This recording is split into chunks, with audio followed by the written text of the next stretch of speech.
గుంటూరు జిల్లా వింజనంపాడులో గుంటూరు ఛానల్ ను పరిశీలించారు కేంద్ర మంత్రి పెమ్మసాని, ప్రతిపాడు ఎమ్మెల్యే బూర్ల రామాంజనేయులు.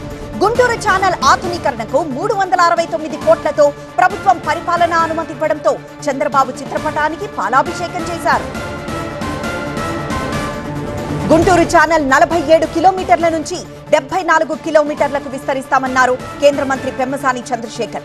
కాలువ విస్తరణతో 48,000 ఎకరాలు అధికంగా సాగవుతాయని, దాదాపు 50 గ్రామాలకు తాగునీరు కూడా అందుతుందన్నారు. గుంటూరు ఛానల్ కు 4 టీఎంసీల కేటాయింపులున్నాయని, కాలువ ఆధునీకరణతో కేటాయింపులన్నీ వినియోగించేలా చూస్తామన్నారు.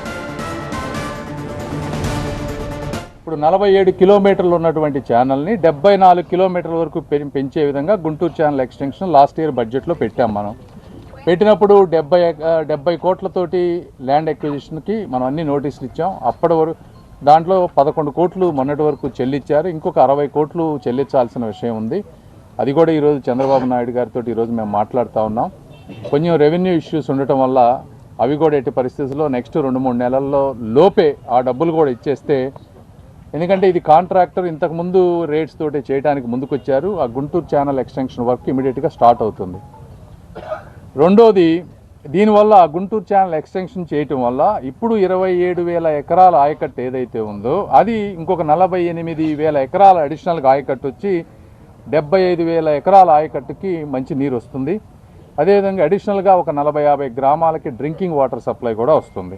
బండ్స్ స్ట్రెంథెన్ చేయటం, అదేవిధంగా 287 స్ట్రక్చర్స్ ఉన్నాయి ఈ కెనాల్ మీద ఏదైతే కానీ పాతాయి.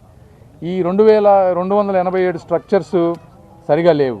వాటన్నిటినీ మళ్ళీ కూడా రీబిల్డ్ చేయటం, అదేవిధంగా స్లోప్ తీసుకోవటం. స్లోప్ తీసుకుంటే కొద్దిగా వాటర్ కిందకెళ్ళి గుర్రపు డెక్క కనుక మళ్ళీ పెరగకుండా చూస్తే మనకు మెయింటెనెన్స్ కాస్ట్ తక్కువ అవుతుంది. ఇప్పుడు మనకి గుంటూరు ఛానల్కి ఇచ్చినటువంటి వాటర్ 4 టీఎంసీ వాటర్ ఇచ్చారు. అందులో ఈ స్లోప్ లేకపోవడం వల్ల కానీ గుర్రపు డెక్క వల్ల కానీ కేవలం 1.5 టీఎంసీ మాత్రమే మనం ఈరోజు వాడుకుంటా ఉన్నాం.